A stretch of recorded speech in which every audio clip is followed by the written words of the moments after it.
Rites of Ascension. By C.V. Brawny. Chapter 21. A Bright Light in a Dark Place, Part 3 of 3. Twilight Sparkle wasn't normally a fan of sherbet. She had been when she was a filly, along with ice cream. Of course, all fillies are fans of ice cream and sherbet. These days, however, her tastes were more aligned with spicy things, thanks to a fateful encounter with a bottle of hot sauce. All this having been said, Celestia's private, carefully hidden stash of sherbet was the best sherbet in the universe. This could likely even be proven by science. She scooped another spoonful of green apple blueberry raspberry and watched her mentor as she tackled the lemon strawberry. Seeing her with her muzzle half in a large, half-eaten bucket of it somehow made her seem more, for lack of a better word, mortal, even while in her luxurious chambers. Twilight put a hoof to her forehead, gently massaging against the incoming ice cream headache, something apparently alicorns could still have. So, I take it things didn't go as planned. Celestia stopped eating and froze, causing Twilight to instantly regret her choice of words. Arg. No, bad Twilight. We do not take that kind of tone with the princess. A sigh echoed in the bucket before Celestia gently lowered it to the floor. That is a mild way of putting it. But, you are correct. Although first and foremost, I must apologize to you. What you see here is more or less pure frustration. It's wrong to include you in a squabble between me and my sister, but I'm afraid you're inexorably tied to the situation now. Twilight set her own bucket down along with the spoon. I take it that's what you tried to prevent by not telling us about the council. Celestia nodded. I wanted to spare you the pain and perhaps prevent you from becoming too angry with me. I also needed you to be able to focus on your training. Yet, what is done. I shall have to simply adapt. Princess, Tia, you're stalling. Adapt to what? The larger alicorn flexed her wings a little and sighed. Twilight gave her a raised eyebrow just in time for Celestia to quickly look at her and away again. When the attack on Canterlot came, I knew that even though it would almost certainly be repelled, Shining Armor would lose his position as a result. He was the single most vulnerable major supporter. Celestia stopped, her mouth frozen in place. Several seconds passed while Celestia seemed to merely sit there, transfixed on something Twilight simply couldn't see. Princess. Celestia blinked and shook her head. Forgive me, Twilight. I should come clean better than that. The truth is, I suspected Shining's days as a captain were numbered far sooner than this. The sharks have been circling for some time. The attack just poured blood into the water. However, during that time, I laid a trap for the council. One that my sister, in a childish fit, just thwarted. A trap? So, Shining getting fired was a good thing. Twilight crossed her forelegs and laid her head down on them. I have to say, Tia, you're losing me here. Celestia stole a look at Twilight from the corner of her eye, lurching back like she'd been hurt. I understand and empathize with your feelings, Twilight. Yet, he would have found new purpose in time. Just as I molded you as a filly, so have I been molding him. You saw Shining defend himself in the Imperial Hall? 10 years ago, that wouldn't have been possible. They would have destroyed him. Now? If they had tried this 4 months ago, I'd imagine he would have received a split vote in the council. Twilight nodded. Okay. You're saying you've been teaching him political skills. But Shining's cutie mark is a shield. He's been a soldier since entering adulthood, and that's been his dream since before I was born. How is allowing his discharge from the Royal Guard fair to him? His cutie mark is a shield because he wanted to protect you. Protecting others need not be done with a magic barrier or through use of warfare. Every single day, as Princess of the Lost, Cadence protects millions of ponies with her words alone. And your brother? His passion makes him a natural speaker and leader. With my help along with advice from my niece, he would have been an unreal force on the political battlefield. Even Charlemagne would fear him.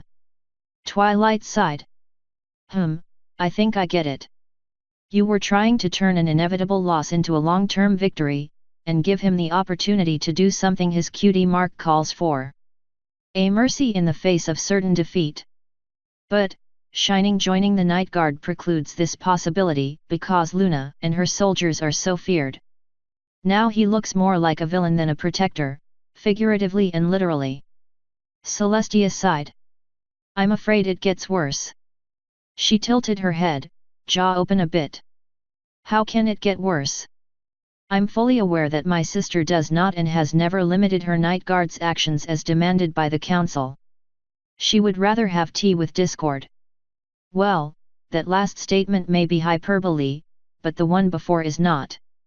However, Luna trains her soldiers well. They are the epitome of stealth, and I know Luna did limit her activities to much less than she would have liked to lower the risk and keep me happy. Your brother, on the other hoof, is bombastic in most everything he does. I am not only worried but almost certain he will eventually be caught. If that happens. Ah! Twilight shuddered. I think I see what you mean. A sherbet bucket twirled in the air a little, Celestia looking down at it. I love my sister dearly, but she doesn't think like us. It's taken me millennia, but I've become reasonably adept at political maneuvering and anticipating scenarios. Luna has never mastered that. Political strategy is simply beyond her bailiwick. Twilight shook her head and put a hoof on her mentor's foreleg. I don't think you're giving her enough credit. She seemed to have a good grasp of what was going on in the council and what was going to happen. She even knew you'd be upset, although not exactly why. Celestia sighed and lit her horn, opening her closet.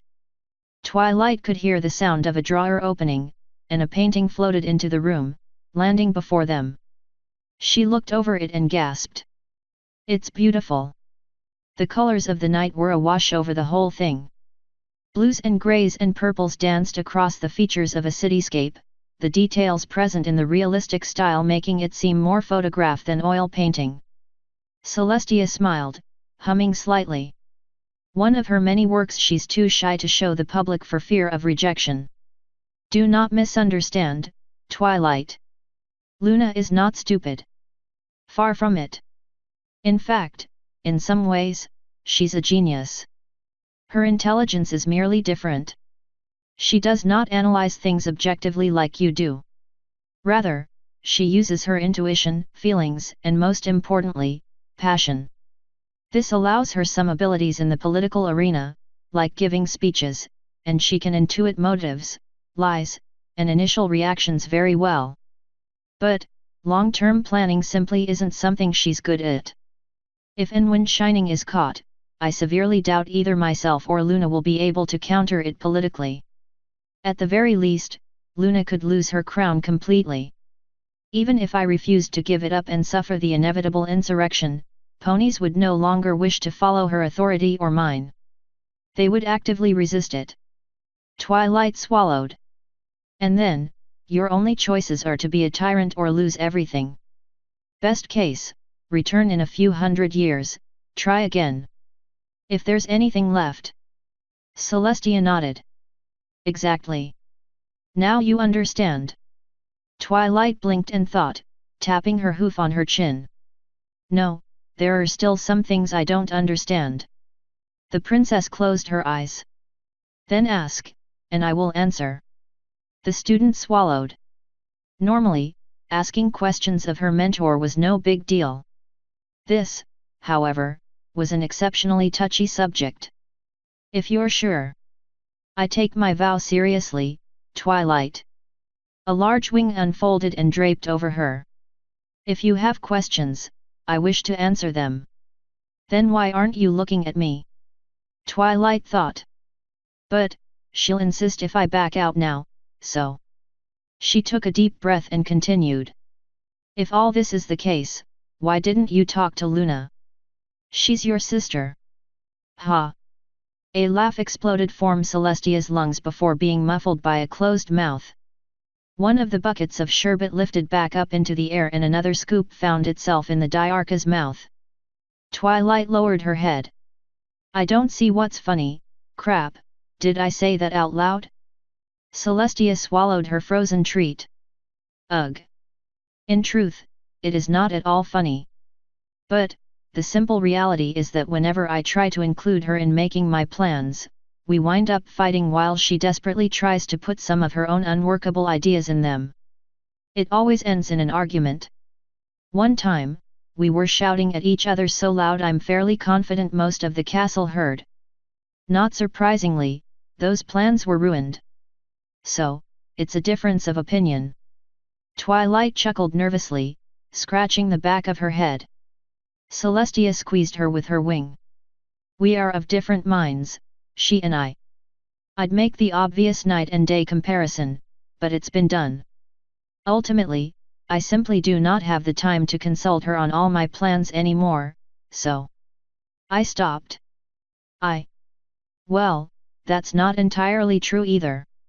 I also do not wish to deal with the heartache. Even when it causes more heartache down the line. The princess cringed, lurching like she'd been struck. Sorry, Twilight squeaked, ducking down again. No, don't be. She lowered her head down to Twilight's level, looking her right in the eyes. I deserved that. Thoroughly. I always forget how much larger she is than me. Twilight exhaled and leaned on her mentor a little, relaxing. My other question, then, is why not tell Shining? Or me? About your plans, I mean. My reasoning for you is relatively simple, honestly. Celestia contorted her body a bit, shifting her position. You needed to be completely focused on your training. Had you learned of any of this sooner, your mind would have been elsewhere. In such a state, you would have been in grave peril in your training, to say nothing of in a real fight later on if you did not learn all you could. I couldn't allow that. As for Shining. A few moments passed in silence, Celestia looking off into the distance. Tia? Twilight asked. The princess winced, shedding a lone tear. Forgive me, my student, but I do not think you will like my response. Shining knew I was training him, he was the one to ask me for advice, after all. But my future plans? The reason I couldn't tell him was because I needed his reaction in the Imperial Hall to be absolutely perfect. I'm not sure I follow, Princess. How could that reaction be perfect? He was devastated. Twilight took in a deep breath. I've never seen him shed a tear before. It was perfect because it would have thrown Charlemagne off track. Celestia levitated a small case in the corner over to them, unpacking it to reveal a marble chess set with glass pieces and a small piece of paper. The pieces all lifted up from their resting place and arranged themselves on the board to match a diagram on the parchment. Charlemagne and I are of different minds politically. Our priorities are different, our methodologies and ideologies are different, but he is not truly an enemy. He is an adversary, but we both want Equestria to prosper. We merely have different ideas about how to do that. Twilight nodded and tipped over a queen on the board. So you wanted Charlemagne to think Shining no longer a piece on the board. One that had been taken. Yes. I wanted him to think that Shining was politically gelded. Of course, I know Charlemagne is not stupid. In fact, he is astoundingly smart. Quite possibly the best politician I've met in many generations. We've been playing chess for a few decades now. He's beaten me a number of times. Thus, I knew he would have figured this all out eventually, but all I needed was a little time to catch him off balance. If your brother had given even the slightest flinch to hint at a future plan, my advantage would have been lost. But that's all moot now. Celestia spread out her wings, and wrapped them around Twilight, bringing them close together. Twilight, understand me, please. I took no pleasure in what I had to do. I did not want it. I didn't want any of this to happen. I am in the fight of my life, and I don't even know who all my opponents are. Twilight backed up a little, her back brushing up against the primary feathers as Celestia looked ever more pained. I know it hurts, but your brother is strong. He'll recover, and I will help him as much as I can. Twilight huffed and sighed. I am angry with you, but I recognize the odd circumstances. But I want a promise from you that you'll talk to us more. Me, Shining, Luna, Cadence. We might be pieces on the board to you, but we're playing the game too. If you don't talk to us, we're going to make assumptions based on what we know, not on what you know. We're more effective working together. Celestia slumped to the ground, her wings going limp. I've been alone too long. It's not something I do, anymore. Twilight shook her head. If I ascend and become a princess, I'm going to be involved with this stuff. I'm going to have to make some of the same decisions you do, and I need you to help me with that. What am I supposed to do if you don't talk to me? We're going to be back here, doing this whole thing again. Celestia sighed, her lip quivering. You're right, of course. I know this, logically. Doesn't make it any easier. Old habits are even worse when they're reinforced over a millennium, or longer, really. Twilight slumped back, resting on the oversized pillow. I know, but, a chill ran down her spine as she went over what she'd been saying. I'm sorry, Princess, I shouldn't be lecturing you. I guess I overstepped my... Celestia picked up Twilight's hoof. No. You are absolutely right. About everything. So does this mean you'll talk with her? With Luna? About your plans? Celestia looked away, towards her desk. She gave the princess a small poke on the shoulder. Tia. Tia kept gazing outward, her eyes all but burning holes in the wall. I want to tell you that I will. I know it may end in tears, but I will talk to her. It's just...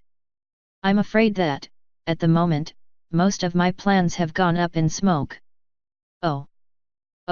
Twilight fidgeted with her hooves a little. So, you don't have any plans to share anymore? I have, some plans. But, they are doors, windows, and fixtures. Alone, they are salvageable, but the framework of the house has been demolished.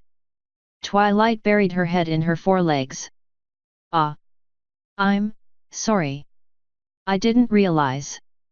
Several moments of silence passed, each one amping up Twilight's nerves a little more.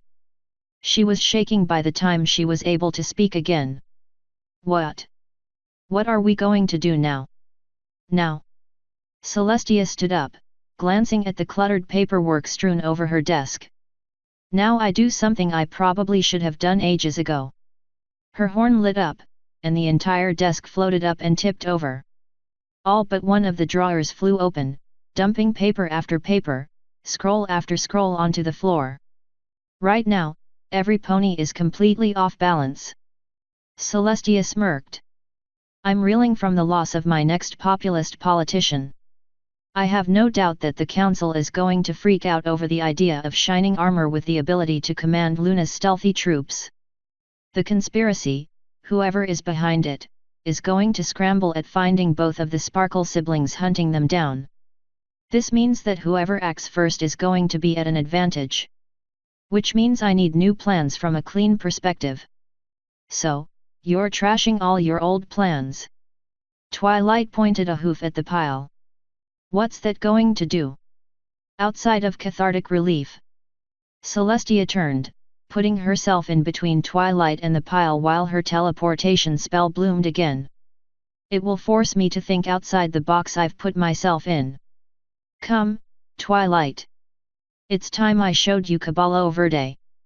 Twilight's body twisted and flailed in the light, gut-wrenching itself into knots before finally getting deposited onto hot, desert soil. She rolled to her hooves, heaving and coughing, tasting some of the sherbet returning for round 2. I apologize, Twilight. It's never easy to navigate the leyline stream here. She clenched her teeth, breathing slowly to get control of herself again under the dark, sunless sky. What? Where are we? Why is it already night? As I said, Celestia flared out her wings, the city of Caballo Verde. Or rather, what little remains of a once lush canyon. And it is always night here, or at least appears to be. A few more heavy breaths and Twilight finally regained most of her composure. At the very least, it was enough to finally gaze at her surroundings. Crimson desert sand was under her hooves, and the night sky all but burned overhead with blood-red stars. Towering mesas dotted the landscape, and there was a path forward leading into a canyon in the center of a particularly large one. Come, Celestia beaconed with a wing. You have to see this for yourself. Twilight shakily nodded, nervous about what was ahead. The last time Celestia had taken her somewhere, it was the crater in the Everfree, which was eerie enough on its own. This time, her nerves were even worse, and it went beyond the fact that it should be daytime or the red stars. Something was very wrong here, and she needed only the sign in front of her to tell her what. Warning! Do not enter. By order of the Army of the Lunar Republic. Danger! Danger! Danger! Evacuation Order Number 84. Catastrophic thaumatic contamination ahead. 258x lethal levels. Turn back now. There were two important revelatory things within the sign.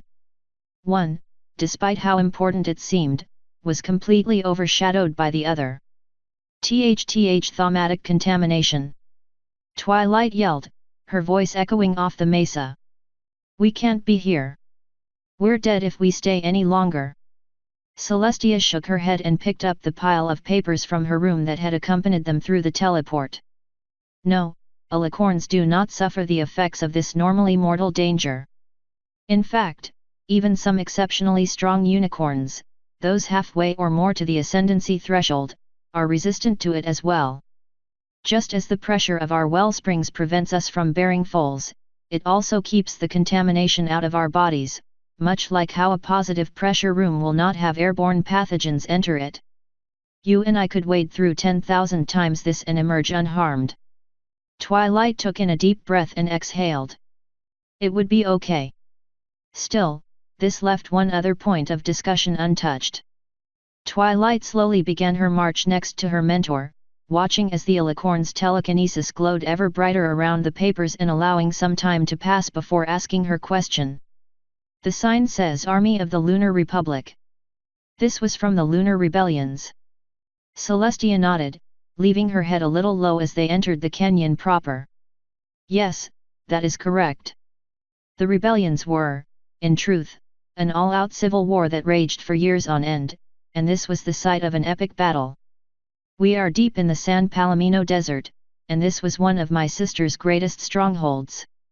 After it fell, the city was abandoned for obvious reasons. The contamination is so thick it blocks out the sunlight, creating a realm of perpetual night. The San Palomino Desert, Twilight thought. Some areas are so inundated with flame magic that water literally cannot stay on the surface. It evaporates instantly. They kept up their walk, passing through the narrow path bordered by wind-eroded, wavy sandstone. Twilight dropped her head down as walls around them closed in more and more. I can see why it was a stronghold. It's using the mesas here as natural defenses, that would make this place a fortress. You could only assault openly from the air, and they'd no doubt be ready for it. Quite so, Twilight. This was a costly battle, although for reasons you've not yet seen. Celestia's voice choked and hushed a little at the last few words, enough that Twilight didn't want to push any further until her mentor was ready to discuss it. It didn't take long for Twilight to see that it wasn't going to be as long a walk as their last outing, as she could already see an entrance to the center. It also didn't take long for her to see why the sign was posted. The general feeling of unease in the Everfree was nothing compared to this. Her skin was crawling all over her like it was made out of spiders. Each step forward made her wobble around more like a drunk than a scared mare. The dark red lights from the stars seemed to boil down to the ground, overcoming her in a red mist before, at last, a bright white light flooded through her senses, burning away the miasma. Curious. You appear to be unharmed, but the contamination still seems to affect you, the light said, fading softly until Celestia's form was once again revealed. Twilight shuddered and shook her whole body, finally able to jettison the feelings the air was giving her. I think you're probably right. Thanks for clearing it out. Her mentor smiled warmly. Oh, it's no trouble, my student. Come, we are nearly there. Twilight leapt up to follow directly next to her, staying in the pressure of Celestia's magic. The miasma burned and rolled away at its edge, creating a safe region for her to walk in. Now safe, she was able to look around again. They were fast approaching the center of a small city, or at least the remains of one. A few metal cranes jutting out of the rock walls were still recognizable, but the rest was rubble. Only the bottoms of walls remained in most cases, and they didn't even look like they were made out of anything Twilight recognized. As they passed nearby one, she reached out with a hoof and gave it a poke. The merest touch set half the remaining wall cracking and crumbling into a brown dust. In fact, all of the walls looked like that slightly compacted brown dust. Not a single one appeared to be anything more substantial. The red mist began to encroach on her again, and she jumped to get away from it and back into Celestia's light. A few short city blocks later and they were directly in the center of it all. There's almost nothing left, Twilight commented. What happened here? I happened. Celestia answered, flopping to the ground and kicking up some sand. The papers, too, fluttered down to the ground. Or rather, I did something to enable it. But just as surely as if I'd used Sol Invictus, I destroyed this city. We're standing in the battlefield that marked a major turning point in the war. She lifted up a wing, signaling for Twilight to approach. Ears ducked down, she complied. Each step closer, though, made the pain on Celestia's face that much easier to see. She wasn't hiding as much as she was before. The mask again had cracks. Celestia's wing draped over her, holding her tight against her mentor's side. Tia, she whispered. Tell me. I can feel your pain already. Please, tell me. Celestia inhaled and slowly let the breath go, whimpering. You are correct, my student, she whispered back, clearing her throat. After the rebellions, I swore a sacred oath to myself. Luna also agreed to it wholeheartedly upon her return. We promised we would never again merely give new magical or technological knowledge to our ponies. They would have to learn it for themselves, always. Twilight shuddered with her mentor. The meaning behind her words was all around them. You gave your ponies something. A weapon, or spell. Something to give them an edge over Luna. And this happened. Celestia snorted. Technology. Magically based, but technology. A science, something Luna was never well versed in and wouldn't be able to reproduce easily. In my arrogance, I thought that Luna would have no means of fighting back, and that it would shock her so thoroughly that she would surrender. A tear fell down from her face and evaporated instantly upon touching the sand. I could not have been more painfully mistaken. She countered by teaching her ponies magic I didn't even know she remembered. Magic from before Discord. Twilight tilted her head. Is that different from magic today? I thought magic was magic. There are many different kinds, sure, but ultimately it all follows the same rules. Celestia pulled her in tighter. You are correct, but you must understand, Discord destroyed everything. By the end of the Chaos War, we were back to straw huts and nomadic herds. Our brightest minds that could have once brought us back quickly had been driven permanently mad, and the rest of our ponies weren't in much better shape. Only Luna and I kept our minds fully intact. We had to wait for the next generation of ponies to truly begin rebuilding from scratch. Oh, she breathed. So before Discord, you were more advanced than we are now. And when you gave your ponies hidden knowledge to fight in the Civil War, it was like giving a foal a stick of dynamite and a match, the princess sobbed. They didn't just use them in combat, they turned on each other in their own petty squabbles, and we both ignored it, carrying on with our stupid, frivolous war. Millions upon millions died while our egos stretched to proportions only an alicorn can have. We were so cocksure, so certain in our righteousness. And when I finally used the elements, Luna was gone, and my eyes were opened.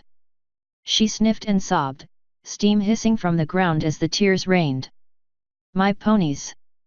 My little ponies! The elements were not content to simply let me win. A price had to be paid. They made me see, made me watch. I was forced to relive every event leading up to and through Luna's banishment, now fully aware of the sins I was committing but unable to alter my actions. When the light from the elements subsided and I caught up to the world, all of my ponies that were left were celebrating. There was this one colt, she reached out with a hoof, stretching to touch the ghost. He was in a soldier's uniform. He couldn't have been older than 14. He looked at me with his remaining eye and said, "Why are you sad, princess? We won. We won." Celestia cringed, her teeth grinding as she struggled to breathe. And they were all so happy. Rejoicing next to the bodies. So happy that their princess, she choked on her tears. No, at that point, Luna wasn't the only one being worshipped. They were so happy their goddess had emerged victorious, a creaking sob escaped her lips. I asked about that colt's sister lying dead on the ground next to him. He said, "It's okay, princess. She died for you." "It's never okay," she barely squeaked. That's what I told him. It's never okay. She didn't have to. My ponies. All my ponies, her head reared up to the sky, inhaling deep. I'm sorry. I'm sorry, my ponies. I'm so sorry. She collapsed with a flop and an almighty sob, pawing at the ground, wailing in regret. Twilight did the only thing she could think to, wrap her forelegs around the princess's neck, embracing her in a hug. It's okay, Tia. I'm here. I'm still here. The sob slowly faded to a cry and then a whimper. It turns out discord isn't the only one able to destroy a civilization. In our own petty feud, my sister and I had to spend centuries to undo the damage. Confiscating books, parchments, anything that held knowledge of the accursed weapons or magic we had used. I even spread rumors of the dangers of the spells to those who used them, some true, others not. And to cap it all off, I turned my sister into a fairy tale in a vain hope she might be accepted upon her return. It was so easy at first, my ponies worshipped me, after all. And without their goddess, even most of those who followed my sister gave up in a few short years, willingly having the knowledge locked away by magic in exchange for clemency. I was relentless, and at long last, successful. But by the time I was done, we had gone back so far. Celestia swallowed, her voice shaking from barely hidden agony. Looking back now, it was the war itself that did the bulk of the damage, destroying our infrastructure and pushing us back technologically, but none of it could not have happened without my participation. I am still culpable. And after my efforts to wipe away knowledge of those terrible things were done, I kept advancement and reconstruction slow for a while as we rebuilt and otherwise withdrew myself from many state affairs. Although it seemed like it took ages, this eventually did allow my ponies to finally stop worshipping me once and for all. After some time, things stabilized, and Equestria survived, but regardless, it was still the second time I had failed and been left with ruins. First against discord, and then against my own sister. Celestia sniffed and coughed a little, plainly still holding back the tears. Thus, whenever my plans fail, I like to come here, she breathed. I come here to remind myself. I am not infallible. I have failed and been defeated so much already. Despite the contamination, this is, to me, a place of cleansing. Her horn sparked to life again, brightly flaring to reshape the pile of papers and pull one dirty set of them out, floating them over to Twilight. Keep a hold of those, Celestia said, a new fire in her eye. And stand back. Twilight felt a searing heat on her side from her mentor's body, and she scrambled backwards, the small bundle of papers in tow, though it took far more effort to hold them than it should have. When she couldn't feel the heat anymore, she spun around in the miasma, looking back at the princess, and found her mumbling something under her breath. "Princess?" she asked, ears back against her head. The corrosive magic around her wasn't moving anymore. It was rumbling and bubbling but not shifting around like it had been. "Princess, are you okay?" The mumbling continued, this time louder, and Twilight took a nervous step back followed quickly by another. The words were something completely foreign, but she could feel the power within them. Alicorn magic. The last few words all but came in a growl, and she could see the literal fire in Celestia's eyes. Incendies. An eruption of white-hot fire blasted into the air from underneath the documents, creating a vortex that vaporized anything that was dragged in, even the miasma. Twilight gripped her own papers in a vice-like hug as they struggled to get away. Smaller explosions and pops danced through the air with little bursts of magic catching light in the flames, the spells being destroyed and turning into what looked like fireworks. There must have been security spells on the papers. She had to destroy them and the parchment. She's literally burning magic. Bits of ash and tiny embers began to rain down on them as the fire subsided. A wave of heat roared past Twilight as her mentor turned to face her, the alicorn's very hooves burning and melting the sand beneath them. "I seem to have overdone it a bit," Celestia sniffed. "Come, let's leave this dark place and find somewhere I can cool off. Do you still have your papers?" Twilight nodded, still grasping them with her forelegs. "Then we should run. I do not wish to be in this place anymore." Celestia reared up on her hind legs and took off at a gallop. Twilight followed, placing the papers in a telekinetic field. They began to fall, and she redoubled her efforts. "The miasma must be so strong it's disrupting my magic." The documents flapped in the wind as they ran, Twilight only barely able to keep pace with her mentor's long stride while avoiding the melted glass the princess's hoof prints left. Left and right she dodged, landing her hooves on the rough, uneven sandstone. Wind and red mist swept past them, the latter dying out quickly as they left the canyon and mesa behind. Even then, they just kept running, and with the miasma behind them, Twilight's grip on the papers became far more solid. Despite the oppressive heat, she couldn't help but smile. Running with her teacher and mentor like this was somehow, for lack of a better word, fun. Their run continued for some time, going much farther than where they had arrived. More signs flew past them as their speed increased, and the stars' redness overhead faded away while sunlight started to force through the miasma. As they kept going and the mesas in the background started to get larger, Celestia's light returned. One teleportation later and Twilight braked hard, bringing her hooves to a skidding halt and tumbling forward, getting a mouthful of beach sand. Princess Celestia, however, kept right on going, right into the huge body of water ahead of them. It hissed and bubbled, her body so unimaginably hot that the water couldn't actually touch her as she rolled around in the water with her wings flared out. Eventually, she cooled enough for that effect to fade, and the water met her skin, sending a huge cloud of steam into the air. Twilight couldn't help but smirk in the tropical sun while watching her teacher splash about like a foal on summer vacation. That's one way to cool off when your body is the temperature of white-hot steel. Run into an ocean. She took in a breath of the salty air and turned her attention to the few remaining papers. They were tattered, filthy, and slightly singed, although she couldn't tell if it was from the spell Celestia used or if it had been like that for a while. "Wait a minute." She squinted at the text. "This is my horn writing." Flipping to the next page confirmed it. This was the research from her bounding mass spell she'd written in Shining's office. "What the hell?" she yelled, eye twitching as the sound of wet hoof steps approached from behind her. "I was wondering why you did not find better paper, my student." Celestia chuckled. "If you needed some, any of my guards or servants would have gladly provided it. It was perfect when I wrote it. She kept flipping through pages, making sure all the notes were intact.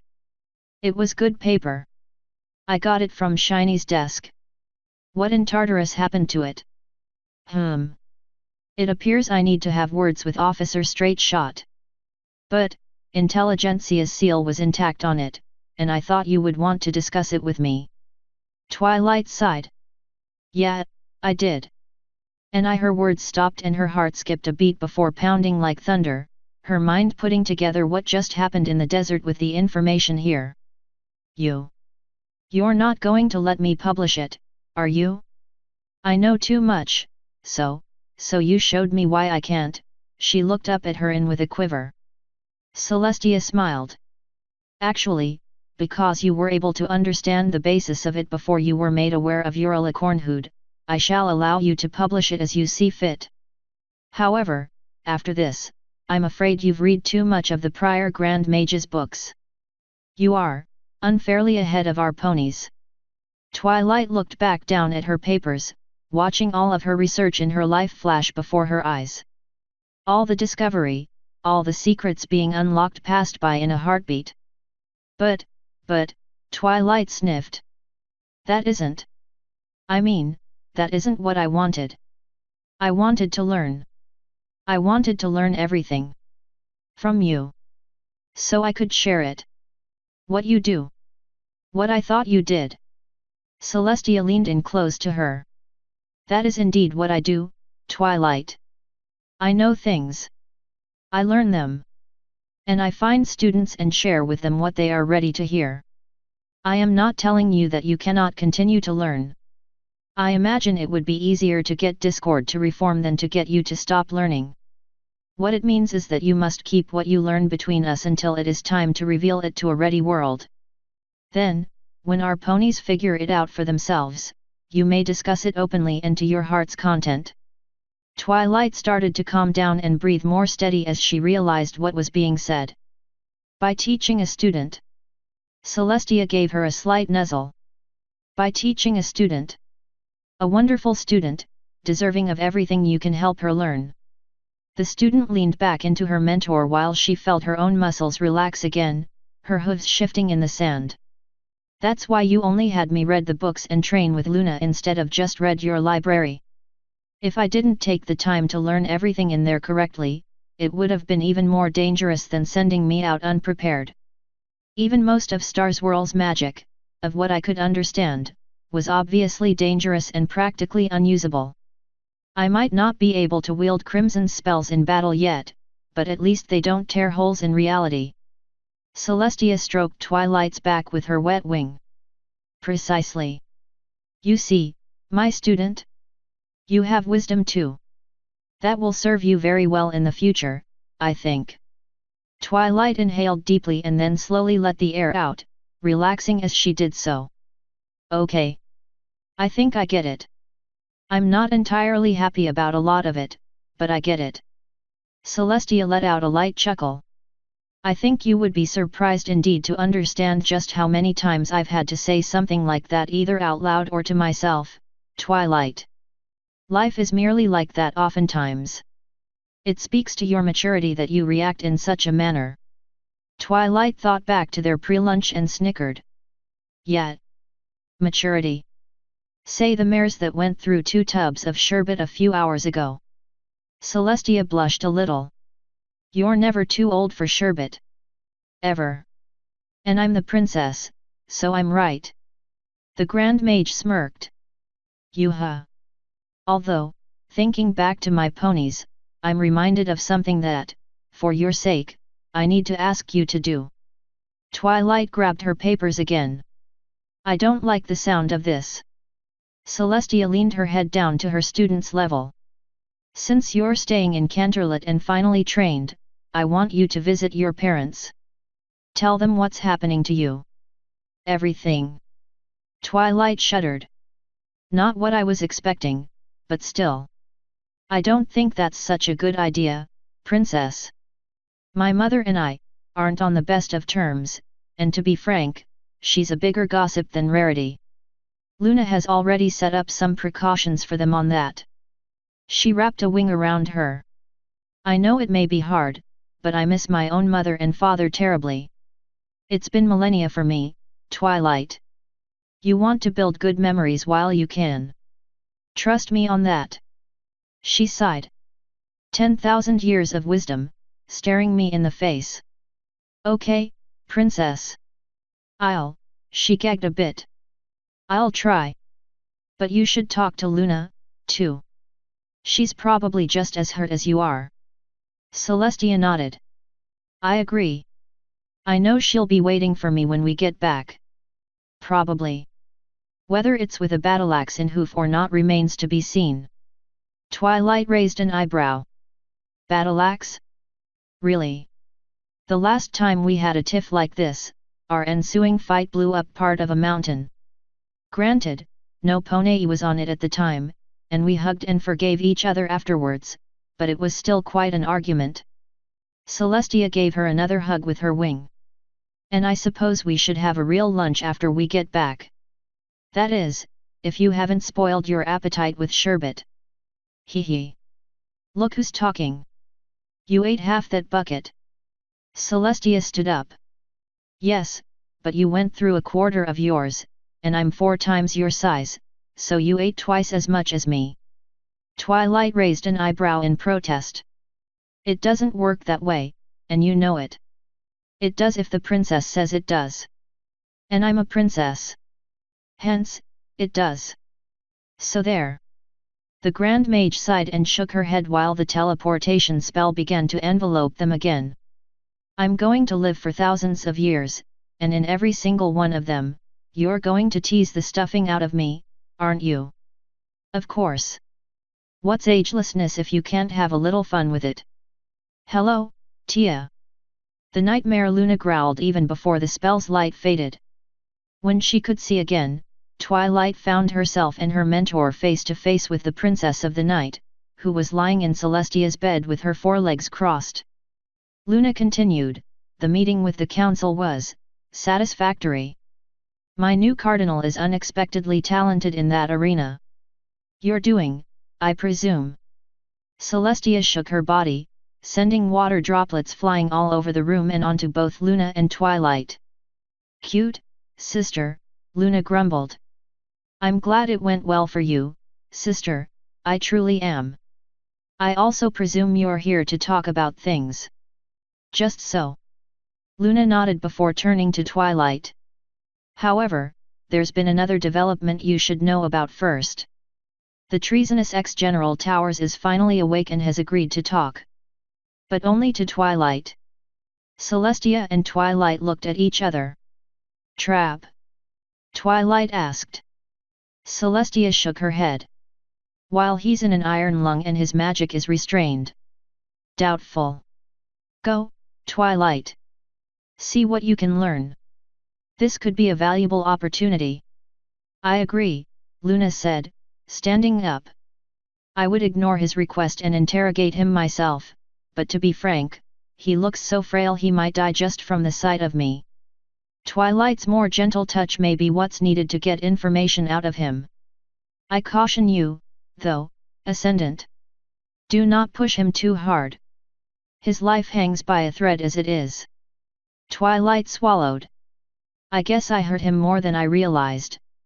He attacked you, Luna sneered at the doors behind her. Had he faced me in battle, his head would have been liberated from his shoulders already. He should be grateful for your mercy. Enough, sister. Celestia grabbed Twilight by the shoulders and brought her into an embrace before continuing. You have done nothing wrong. You protected your ponies from an aggressor, just as an alicorn should. But, Towers is a patsy. A pawn. I'm more convinced of this than ever. Now, though, we may have a chance to learn about the masterminds that are still out there. Twilight nodded, swallowing. Yet. Any advice? I don't think any of Luna's interrogation techniques are going to work on a pony in an iron lung. Celestia scratched her chin. Yes. Intelligence has been worried about Towers knowing about your ascension. Leaking that secret early would be a wonderful way to sow dissent and distrust between the crown and our ponies, but so far, these robber barons haven't done it. We need to know why. Other than any information on who is behind this, that's the most important thing to find out. Focus on those two things. I shall remain here with my sister while we discuss what must be discussed. On it. The Grand Mage bowed out of the embrace and started out the door. Time for my first real test. Author's note. Whew. Yeah, this one was a doozy. If you had doubts as to whether Tia was a perfect chess master, well, they were justified. She's not. She's stubborn, has trouble asking for help, and has an ego. This has cost her immensely in the past and present, and pains her to this day, despite the brave face she puts on. If she were perfect, there would be no story, and no chance for her to grow as a character. So, here are her flaws, along with her heart, laid bare. And, well, I'm afraid another doozy is on the way. And then another. And another. Several doozies in a row, folks. Different types of doozies, but doozies all the same. Bear with me. I'm still out of it medically. I may have to wait to return to the US and get treatment before I can resume writing. I fly back June 1. If this is a trapped nerve, they might give me a cortisone shot and that may be the end of it, at least for a while. Here's hoping. Insoles are on their way. I have the chair, table, keyboard, and braces thanks to all of you. Thank you so much. Time for a bunch of links. First and foremost, Rites now has a TV tropes page. Please go show it some love and add some tropes. Smiley face. Love and barriers is a thing, and has been accepted by the Royal Guard. Who? The Rites Encyclopedia should be updated soon. Maybe tonight, if not, within the next few days. I did a little blog with a bunch of questions circling around on FIMFIC. 50 questions, 50 Rites headcanon answers. Well, nearly 50. Some are redacted cause spoilers. A new non-canon EU story, written by me, is also up. Rites of Ascension, Fireside Tales. Also, what happened with Officer Straight Shot and Chwee's notes. Well, I'm leaving it as a noodle incident, unless anyone wants to write an EU story about it. Smiley face, that's why I described his personality several chapters ago. Always tries to follow the rules, but his friends keep convincing him to bend/break them, often as part of a group, and he's the only one that ever gets in trouble. Oh, remember the food fight that was mentioned back in this chapter? If anyone wants to write that as an EU project, go for it. I was originally going to write it, but I couldn't make it funny enough. It's real hard to sit down and write comedy, and since my attempt failed, I never included it. So, yeah, here be the chapter, folks. Once again, constructive criticism is always welcome. However, antagonistic criticism is not welcome. Please be respectful not just to me but to other commenters especially. CV. End author's note.